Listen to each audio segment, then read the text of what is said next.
My therapist, Dr. Adler, matters more to me than my boyfriend. And my boyfriend, Ethan, is his younger brother. I'm terrified he'll transfer me to another therapist. So I told him, I could break up with Ethan.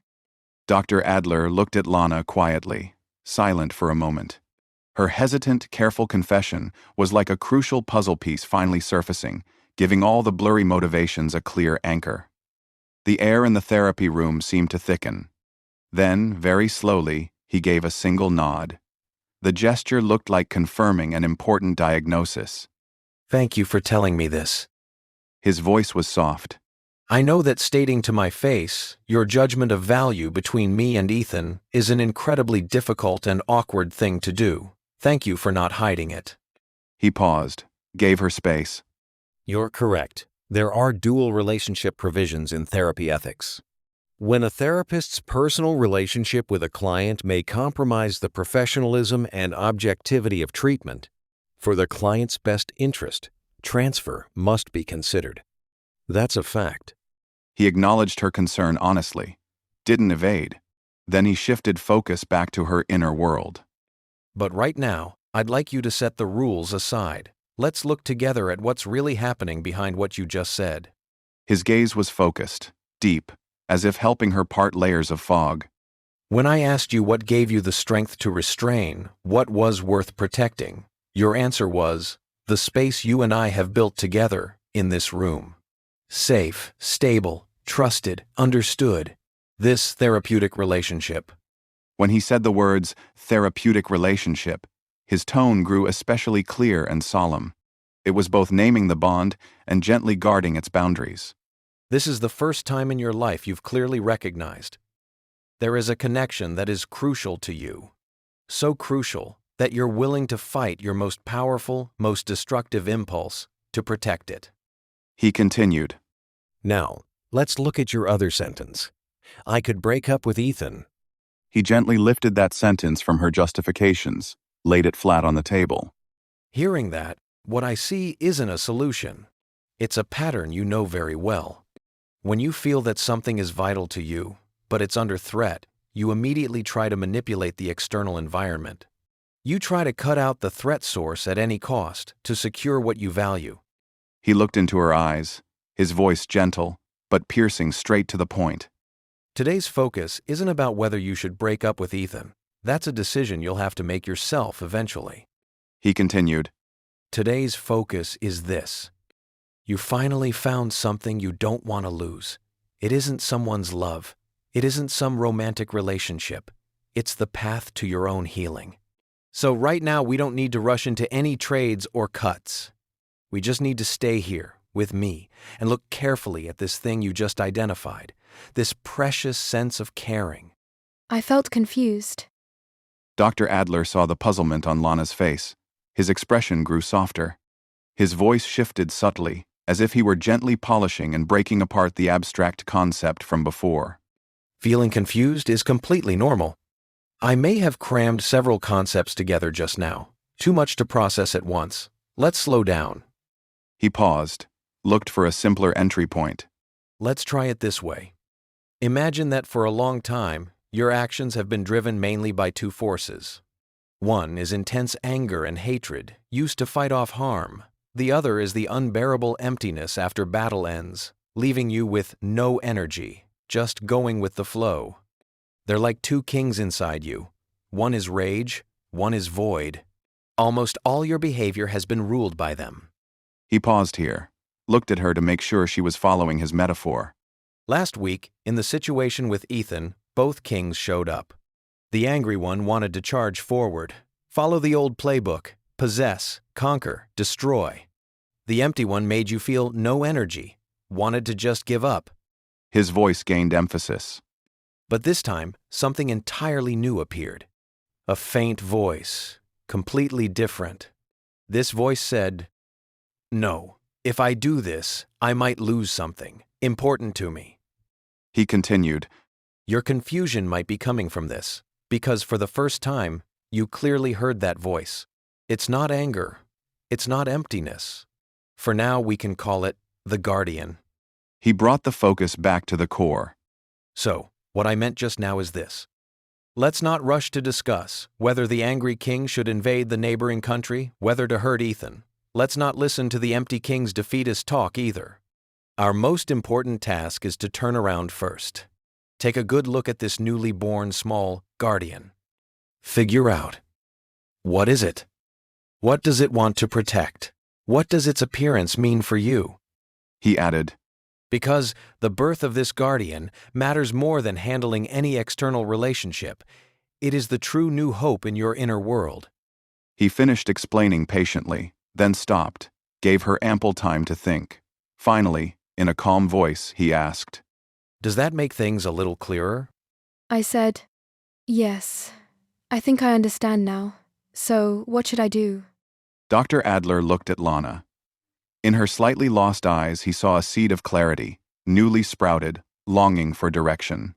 He knew this was a critical moment. The guidance had to be precise and gentle. He didn't answer immediately. He folded his hands on his lap, leaned forward slightly. That posture was both focused and reassuring. His voice was calm, like explaining a prescribed course of treatment. We just named a new and important part of you, the guardian. Your question, what should I do, is like asking, how do I take care of this newborn baby? He paused. Let the analogy settle. So, what you need to do now isn't about handling the outside world. Not deciding what to do about Ethan. Not making any grand plans. His gaze was warm but firm. The only thing you need to do right now is place part of your attention on this newborn guardian. This will be very concrete, small things. He began breaking down the slightly abstract task. In the coming week, in your daily life, whenever you face a choice or feel inner conflict, no matter how small, whether to reply to Ethan's message, whether to accept his next invitation, in that moment, before you act, pause for 3 seconds. He continued. In those 3 seconds, try to listen. Listen for that faint voice inside you, the one that doesn't want to hurt anymore, doesn't want to lose something important. Try to feel it. When it appears, what does your body feel? Tense or relaxed? Try to understand it. What is it afraid of? What does it treasure? You don't need to obey it right away. Just see it, hear it, feel it, like getting to know a new friend. He summarized. This act, pause for 3 seconds, listen inward, that's all you need to do right now. He continued.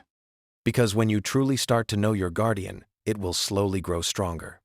In the future, when you've regained your energy, only a strong guardian can truly guide you to make choices that don't hurt yourself and don't hurt others.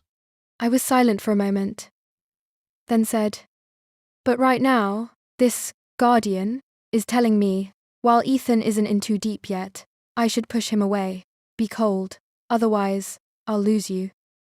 Dr. Adler looked at Lana quietly. In her words, what he saw was the newly born guardian, speaking clearly and loudly for the very first time. His forward-leaning posture didn't change, but his gaze grew deeper, softer. You see, you're doing it right now. You're clearly hearing that guardian's voice. It's telling you. We're facing a huge risk. This risk could make you lose the connection you treasure most. To avoid this risk, we must act immediately, cut off the source of the threat. He first restated what was happening inside her, without any judgment. This is a very alert, very powerful guardian. It's placing the protection of our therapeutic relationship at the highest priority. That means it fully understands what's most important for your recovery. He paused. Let her fully accept that inner intention, positive at its core. His voice grew even softer. But as we just discussed, this guardian is still young. It was just born. So when it sees danger, the first and only method it can think of is the most extreme. Like a new driver seeing an obstacle. Instead of steering around it, they slam the brakes, even if it means stalling the whole car. Be cold to him. Break up with him. That's the emergency brake this young guardian just pulled. He looked at her, his gaze full of understanding and a deeper level of guidance. Now, I'd like to invite you, as the more mature you, the one sitting here right now, to look at this together. Besides emergency braking, as someone learning to drive this car called life, do we have other options? Is it possible that this obstacle named Ethan doesn't have to be handled by cutting him off or abandoning the car? Is it possible he could become your very first road test, where you practice turning the wheel, practice slowing down smoothly, practice going around? In other words, practice being in a relationship without repeating old patterns of harm, without fleeing so absolutely. Instead, practice setting boundaries, practice honest communication, practice being present with awareness. He continued. I'm not asking you to make a choice right now. I just want your guardian to see. Besides total isolation, there might be another way to protect what matters, one that takes more courage, but also allows you to grow. The session ended. I stood up. My face showed some confusion. Dr. Adler stood as well. In the soft light of the room, his figure looked steady, reliable. He saw the confusion on her face. No surprise in his expression, only gentle understanding. He didn't walk toward the door right away, just stood there quietly, gave her a few seconds to settle the chaos inside. I see how you're feeling right now. This is completely normal. His voice was calm, like stating a fact that needed no worry. He paused briefly, explained in a clear, pressure-free way. Today, we not only identified a brand new part of you, we also explored a response completely different from all your past experience. Not attack, not flight, but staying in place and practicing. It's like someone who's always walked on foot for the first time, sitting in a car and learning to drive. Feeling lost is inevitable. He smiled faintly. That smile was light, but carried a comforting power. So don't put pressure on yourself. You don't need to find the answer right away. You don't need to immediately know what to do. He gestured toward the door. His voice grew softer, like a solemn reminder. Just take what we talked about today. Go back and live your life. Next week, bring it back here. We have enough time. Slowly, we'll figure it out. I said goodbye to Dr. Adler. Left the therapy room.